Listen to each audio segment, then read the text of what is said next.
Welcome to Spiritual Psychology. My name's Renee LaValle McKenna, and I bring my 30-plus years as a recovering addict and ex-crazy person turned therapist and shamanic healer to bring you snackable teachings on spirituality, psychology, and all things personal growth. And today I want to talk about unworthiness. And unworthiness is very similar to feeling undeserving, and it speaks to our sense of value as a person. And I think worthiness or unworthiness is a little different than things being acceptable or unacceptable. If something is worthless, then it has no value. And if something has worth, then it's valuable, useful, desirable, beneficial, or valid. And unworthiness, in myself and others, which is what we're going to talk about today, is more of a soul or spiritual issue than it is a psychological issue from my perspective. Although we may have narratives around our own lack of value, those narratives are generated out of some deep core beliefs that there is something about us that is essentially bad. And I'm going to tell you that unworthiness is a lie. And uprooting that lie is some of the deepest, most transformative work we can do. And most of the processes in my book, Allies and Demons, do point to that deep, soul-level transformative work. And most people, if we dig deep enough, hold this lie of unworthiness within themselves. And it can be hard to get to because it's often hidden underneath layers of self-justification and pride, lots of social, professional, and relational masks that we put on so people won't see who we believe that we really are. And we all do have darkness within us. Absolutely. Anger, jealousy, selfishness, 100 forms of fear. And some of our evolutionary work is to transform those lower resonances, to resolve our unresolved emotional issues, and to elevate our own consciousness with courage, love, compassion, generosity, hope. But we must reveal that which needs to be healed in order for that work to happen. Because if it is concealed, it cannot be healed. And we often hide within ourselves, in the dungeon of our own unconsciousness, a toxic and even monstrous belief that we are unworthy on a soul level. When I first moved to California, I was trying to decide if I was going to get a master's in divinity or a master's in psychology. And I was taking some classes at the Pacific School of Religion, beautiful place in Berkeley, California, part of the Graduate Theological Union, a pretty amazing cooperative organization of 9 different divinity schools right near UC Berkeley. And I was taking a course called Pray Like a Mystic, and we were experimenting with different mystical practices. And mysticism is direct communion with the divine, which I will say is available to all of us because we are each little pieces of divinity. But at that point, I had just filed bankruptcy and escaped a horribly dysfunctional marriage. I was 35 and cleaning houses for a living, living in a spare room of a generous person's house, freshly immigrated to San Francisco. And so the practice that we did this one day was to pick a passage from the Bible and to immerse ourselves in it as if we were one of the characters. And I chose the passage in John 20:11, where Jesus reveals himself to Mary Magdalene outside the tomb.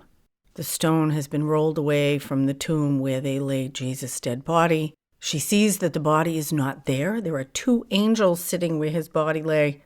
And she turns around and sees Jesus. She doesn't recognize him. And he says, "Go to my brethren and say to them, I am ascending to my Father and your Father, to my God and your God." And as I imagined myself in that scene, I became Mary Magdalene, and Jesus revealed himself to me. And it was one of the deepest, most profound spiritual experiences I've had. And I have had more than one of those. And what came out of that was not a conversion experience to become a Christian. Although I work with the Christ energy frequently, Christianity and Jesus are not a primary practice for me. What came through that experience was the presence of the divine feminine, and the essence or voice of Mary spoke to me and said, of all of the disciples, Jesus revealed himself to a woman.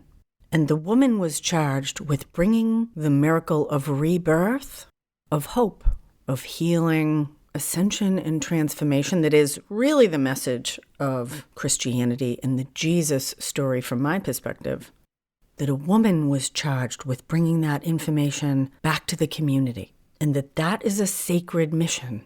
And this is the only time to this point in my life where this has happened. A voice said to me, "You are called to be a Catholic." And I experienced it as the voice of the goddess. It was a female voice. And I said, "You're kidding, right?"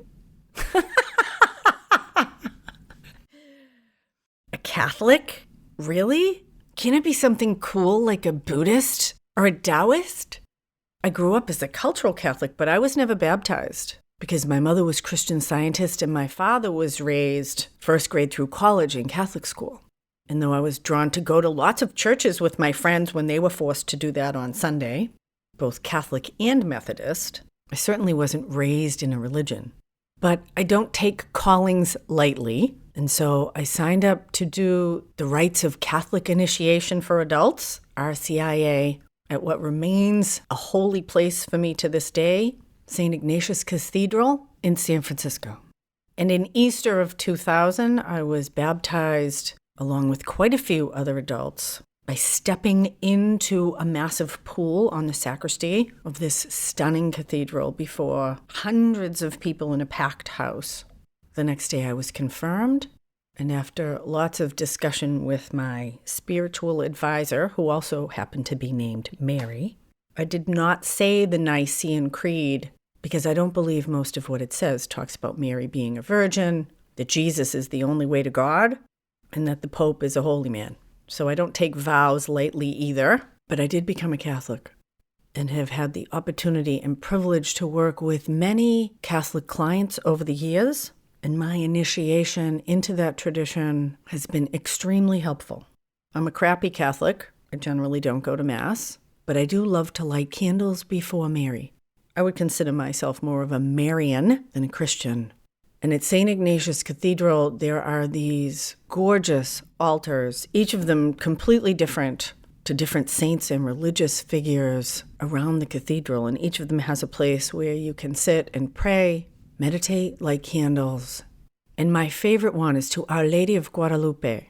And I don't remember a lot of what happened at the RCIA meetings, and we went through the sacraments. But I remember going early or staying late after Sunday Mass, and even stopping by during the week, which I still do from time to time, going to the altar of Our Lady and weeping my unworthiness at her feet, feeling the unconditional love and grace of the goddess through this aspect of Mary. And I came to pray, Our Mother, who art in heaven, the divine feminine that is unrecognized for its full might in much of Christianity, much of religion across the world, and feeling the deep compassion and unconditional love and purging my own unworthiness as an addict, a bar slut, a divorcee. And although I felt no shame in my work as a maid, I could feel the shame and unworthiness in my own heart. Although I can't tell you that all of my unworthiness is healed, nor that it was all healed at the feet of Mary, because there have been many other transformative and elevating processes. My experience of grace through Mary was profound. We each have our own path, but facing unworthiness, bringing light into that deep darkness, is work we must all do, or at least we can all do. And I would say we should all do. And in Genesis, the first book of the Bible, the story of Adam and Eve, I think addresses the genesis of our unworthiness as humans, trying to make sense out of the separation that we feel from God. And I would say that original sin is a lie, that our belief in unworthiness that has been carried and transmitted throughout human history, I think transcending and transforming that is essential to this plane of existence. And I'm reminded of the story of Jim, who came to me because he had been suicidal all of his life and he had never told anyone about it. That he had a voice inside of him that told him that he was bad and should kill himself. And he had fought and struggled against that voice, distracted himself, medicated it in many different ways. but it was relentless. And over the course of many sessions, we went into that voice, and it was a dark, demonic energy that stood behind him and not only told him that he was worthless, unworthy, and no good, but that if anybody knew who he really was, they would reject him, and that this dark entity was actually his only friend. And he was strangely attached to it, even though it was incredibly destructive. And through inner journey work, we went into the origin, to the genesis of that relationship. And we came on Jim as a 1-year-old baby in foster care. He had been put up for adoption at birth and had moved from home to home. He'd been in an orphanage for a while. And at some point, that little baby decided that no one wants me because I am unlovable. And that was how he made sense of his circumstance. And there's a lot of different ways to understand that demonic entity, part of his own psyche, a defensive structure, disembodied negativity that attached itself to him. And from different paradigms, those are all true. Pick your paradigm. But Jim had to decide if he wanted to keep this relationship going. And it was actually hard for him to let it go because it was a primary relationship for him. As destructive as it was, it actually made him feel like he wasn't alone. And it was through connecting him with higher consciousness, through applied shamanism and inner spiritual journey work, that he was able to connect with aspects of nature, of divinity, that actually had his highest good in mind.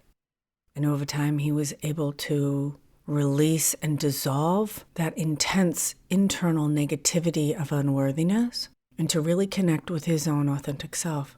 And through that process, he actually paid someone to seek out his birth mother, and he found her. And she refused to see him. In fact, she died 6 months after she was contacted by that private investigator. But he was able to connect with his birth father, which was a really powerful experience. And ultimately, he moved back to be with his adopted family. He had been adopted at the age of 3, but he had never felt a part of that family because he was unworthy. And as a grown man in his late 40s, he bonded with that family and felt the love that they had offered him throughout his life. And he moved up to Oregon to be with them and to build houses on the land with his adopted father. And I got a letter a few years later from his girlfriend, and she told me that he had died suddenly. He just dropped dead of a heart attack. And I was so grateful that she took the time to reach out. She said, the work that he did in the time he spent with you, he said, healed him in ways that he didn't feel was possible. And I know he died a good death. And although I am an excellent therapist, I don't take responsibility for that work. I was a catalyst for the soul work that he did in this lifetime to heal his unworthiness. And I'm so grateful that he was able to do that, as have I. And I encourage you to look within yourself for the dark places where the light needs to be shown, to unearth the lie of unworthiness from your own soul, that you may be healed and the light of your own true nature may shine for the benefit of yourself and all others. Thank you so much for listening. If you'd like to find out about my upcoming spiritual experience groups, small groups of 4 to 6, where we meet weekly in 6-week blocks to do personal growth work, share and support each other.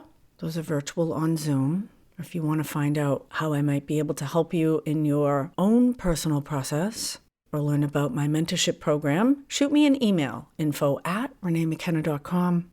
I'm spending a lot of time on Insight Timer, doing free lives every week. Insight Timer is amazing. Tons of free meditations and courses, really high quality stuff. I encourage you to check it out. I would love it if you could follow me. Once I get 100 followers, I can offer free courses of my own. Lots of free stuff. If you want a free download of the first chapters of my book, Allies and Demons, Working with Spirit for Power and Healing, there's a link in the show notes. Deep gratitude to my supporters on Patreon. Blessings on your path until we meet again. This is Renee LaValle McKenna for Spiritual Psychology.